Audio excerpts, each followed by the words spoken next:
Hello বন্ধুরা, কেমন আছো সবাই? আশা করি ভালো আছো, আমিও ভালো আছি। তো চলে আসলাম আবার একটা নতুন ভিডিও নিয়ে। চলো ভিডিওটা শুরু করা যাক। সকালে ঘুম থেকে উঠে আমি একটু ব্যাগটা দেখছিলাম, কারণ অনেকদিন জিমে যাইনি, তো কেমন হচ্ছে সেটাই দেখছিলাম। তারপরে একটু নিজের একটু ভিডিও করছিলাম, ভিডিও করতে করতে ওইদিকে মা আবার তাড়া দিচ্ছিল, কারণ দেরি হয়ে যাচ্ছিল। তো আমি যেহেতু সকালবেলা উঠে আগে ফ্রেশ হয়ে স্নানটা করি, সেই জন্য আগে স্নান করতে চলে এসেছিলাম। স্নান করে এদিকে রেডি হয়ে নিয়েছিলাম পুজো দেওয়ার জন্য, কারণ পুজোটা আমারই দেওয়ার কর্তব্য থাকে। এদিকে ভগবানকে জাগিয়ে ফুল তুলসী দিয়ে পুজো দিয়ে নিয়েছিলাম। ব্রেকফাস্ট করে এসেছিলাম খাটটা গোছাতে, কারণ ঘুমাই আমি, তো খাটটাও আমারই গোছাতে লাগে। তো খাটটাও গুছিয়ে নিয়েছিলাম।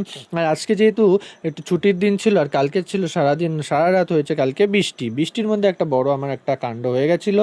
তার মধ্যে কিছু আমার কিছু মাল ভিজে, সেটা আমি বুঝতে পারিনি। সারা রাত বৃষ্টি হয়তো কিছু মাল ভিজে গেছে, যেগুলো বেশি ভিজে গেছিলো সেগুলো মেলে দিয়েছিলাম বাইরে, আর কম ভেজাগুলো এখানে মুছে বস্তার মধ্যে আবার ঠিকঠাকভাবে রেখে দিয়েছিলাম। আজকে যেহেতু কাজ নেই, ফ্রি আছি, সেই জন্য আজকে রান্না করব আমি, মাকে রান্না করতে দেবো না। চলো রান্না করা যাক। তো প্রথমে ডাল করব, সেই জন্য ডালটা আমি এখানে ধুয়ে নিয়েছিলাম ভালো করে। তারপরে গ্যাসটা ধরিয়ে আমি ওদিকে ডালটা সেদ্ধ বসিয়ে দিয়েছিলাম।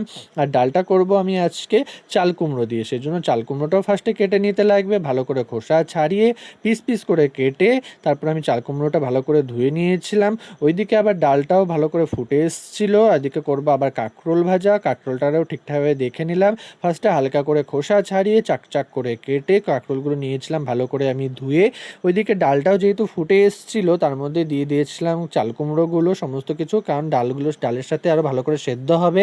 এইদিকে তারপরে আবার কাঁকরোলের সাথে লবণ হলুদ মাখিয়ে নিয়েছিলাম। আবার আরেক সাইডে গ্যাস ধরিয়ে কড়াইটা বসিয়ে দিয়েছিলাম গরম হওয়ার জন্য, তেলও দিয়ে দিয়েছিলাম। ওদিকে কাঁকরোলটা ভাজাও বসিয়ে দিয়েছিলাম। ডালটাও ওদিকে সেদ্ধ হয়ে এসেছিলো, কাঁচা লঙ্কা দিয়ে দিয়েছিলাম। এদিকে কাঁকরোলটাও ভাজা হয়ে গেছিলো। সেই একই কড়াইতে জিরে শুকনো লঙ্কা ফোড়ন দিয়ে ডালটাও ফোড়ন দিয়ে দিয়েছিলাম। ওদিকে ভাতের জন্য জলও বসিয়ে দিয়েছিলাম। তার মধ্যে ডালটাও আবার হয়ে গেছিলো বলে নামিয়ে নিয়েছিলাম।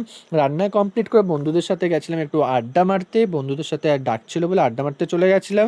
তো ওদের সাথে আড্ডা মেরে একটা নিয়ে খেয়ে নিয়েছিলাম ক্যাম্পা। আড্ডা মেরে বাড়ি আসার পরে দেখছিলাম মাঠটা কত সুন্দর লাগছে, মেঘলা ওয়েদার। এখানে কিছু বাচ্চা খেলছিল, যার সময় দেখছিলাম, আসার সময় দেখলাম ওরা বাড়ি চলে গেছে। সেটা মাঠটা ফাঁকাই ছিল, আমিও বাড়ি চলে এসেছিলাম দুপুর দুপুর করে। তার মধ্যে দেখলাম মা ভাত দিয়ে দিয়েছিল, ভাত আর কাঁকরোল ভাজা আর ডাল হয়েছিল আজকে। সেইটাই আমি আজকে খেয়ে নিয়েছিলাম। ফার্স্টে ভালো করে মাখিয়ে নিয়েছিলাম ডাল দিয়ে কাঁকরোল ভাজা দিয়ে, কারণ আর তারপরে যখন ফার্স্টে খেলাম ডালটা খেয়ে দেখলাম বেশ ভালোই টেস্ট হয়েছে। আমি রান্নাটা মোটামুটি বেশ ভালোই পারি, বলবো না খারাপ পারি। আজকে যেহেতু কাজ ছিল না, সেই জন্য দুপুরে বোরিংও লাগছিলো, ঘুমও আসছিলো না। সেই জন্য কী করবো, এই ভক্তবৎসল নৃসিংহদেব বইটা পড়ছিলাম। এইটা নিয়ে এসলাম আমি মায়াপুর ইস্কন থেকে। এখানে তোমরা বইটা খুবই সুন্দর, তোমরাও চাইলে পড়তে পারো, দেখতে পারো। আর আমি এখানে পড়ছিলাম হিরণ্যকশিপুর বধ। আর এই বইটা খুবই সুন্দর, পেছনে ছিল ভগবান নৃসিংহদেবের 108 নাম, সেইগুলো আরও অনেক মন্ত্র ছিল, অপূর্ব সুন্দর বই।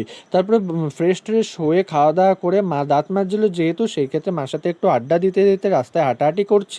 তার মধ্যে মার সাথে কথা বলছিলাম। আর এইভাবেই তোমরা যেভাবে আমাকে সাপোর্ট করছো, লাইক কমেন্ট শেয়ার করে এইভাবেই সাপোর্ট করো। দেখাবে অন্য ভিডিও। টাটা।